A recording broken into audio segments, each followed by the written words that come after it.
लक्ष्मी हो गई बेहोश और डॉक्टर आएंगे लक्ष्मी का चेकअप करने और ऋषि को पहली बार होगा लक्ष्मी के प्यार का एहसास और हो जाएगा लक्ष्मी से प्यार और ऋषि ने ठुकरा दिया हमेशा के लिए मलिष्का को। जी हाँ दोस्तों, भाग्य लक्ष्मी के आने वाले एपिसोड में ऋषि जब मलिष्का के घर दोबारा आएगा तब मलिष्का ने केक खा लेने की वजह से मलिष्का डकार मारेगी, जिससे ऋषि को पता चल जाएगा कि मलिष्का ने उसके जाने के बाद खाना खा लिया है। लेकिन तब ऋषि मलिष्का से सवाल नहीं करेगा कि तुमने खाना खा लिया है, लेकिन बड़ा खतरा आएगा कि देर रात तक चांद ना निकलने की वजह से भूख और प्यास के मारे लक्ष्मी बेहोश हो जाएगी। वहीं ऋषि मलिष्का के घर में चांद ना निकलने की वजह से काफी ज्यादा परेशान हो रहा होगा और स्ट्रेस में आकर गुस्से में आकर मलिष्का को कहेगा कि तुमने तो खाना खा लिया है ना, मैं तो सुबह से एक बूंद पानी से लेकर खाना तक नहीं खाया और ये पता नहीं चांद कब निकलेगा। ये सब सुनकर मलिष्का को काफी बड़ा शौक लगेगा, लेकिन ऋषि की माँ को ऋषि पूरे घर में ना मिलने की वजह से लक्ष्मी बेहोश हो गई है। इसके लिए ऋषि की माँ जब ऋषि को फोन करेगी तभी उसी वक्त चांद निकल आएगा और ऋषि मलिष्का के साथ व्रत तोड़ने की तैयारी कर ही रहा होगा तभी अपनी माँ का फोन उठा लेगा, जहाँ पर ऋषि की माँ गुस्से से कहेगी कि लक्ष्मी अभी अभी बेहोश हो गई है और हमने तुम्हें कहा था कि पूरे दिन तुम लक्ष्मी के साथ रहना, लेकिन अभी तुम कहाँ हो, जल्द से जल्द यहाँ पर लक्ष्मी के पास आओ, वो तुम्हारे लिए पूरा दिन खाए पिए बिना रही है। जिसे सुनकर ऋषि को काफी बड़ा शौक लगेगा,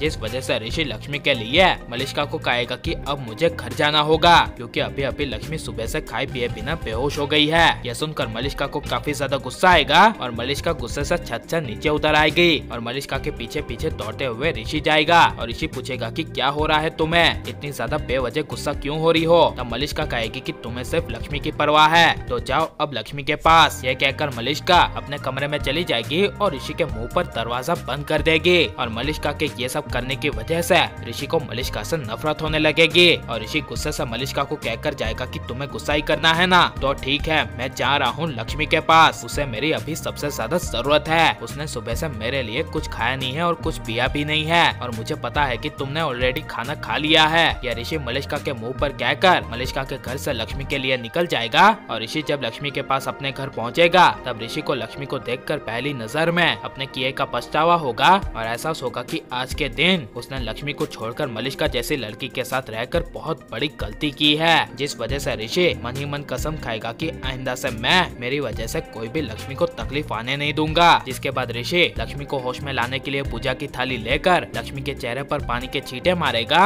और लक्ष्मी को अचानक से होश आ जाएगा और अचानक से ऋषि को देख लक्ष्मी शर्मा जाएगी। लेकिन ऋषि लक्ष्मी का व्रत तोड़ने के लिए सबसे पहले लक्ष्मी को पानी पिलाएगा, जिसके बाद लक्ष्मी खड़ी हो जाएगी और करवा चौथ की ऋषि की पूजा करेगी और छन्नी लेकर चांद के सामने ऋषि को देखेगी और लक्ष्मी भी ऋषि को पानी पिलाकर ऋषि का व्रत तोड़ेगी एंड ऋषि का मुंह मीठा करेगी और दोनों एक दूसरे के साथ हमेशा रहेंगे, इसकी कस्में खाएंगे। वहीं घर में मलिष्का को ऋषि पर बेवजह गुस्सा करने के लिए पछतावा होगा, जिस वजह से दूसरे दिन मलिष्का मांगेगी ऋषि से माफी। लेकिन व्रत की वजह से लक्ष्मी की तबीयत काफी ज्यादा खराब हो जाने की वजह से डॉक्टर आएंगे लक्ष्मी का चेकअप करने के लिए। लेकिन ऋषि को लक्ष्मी को अपनाकर मलिष्का को छोड़ देना चाहिए या नहीं, और ऋषि लक्ष्मी की जोड़ी आपको कैसी लग रही है ये सब हमें कमेंट में जरूर बताएं और आप लाइक और सब्सक्राइब करें।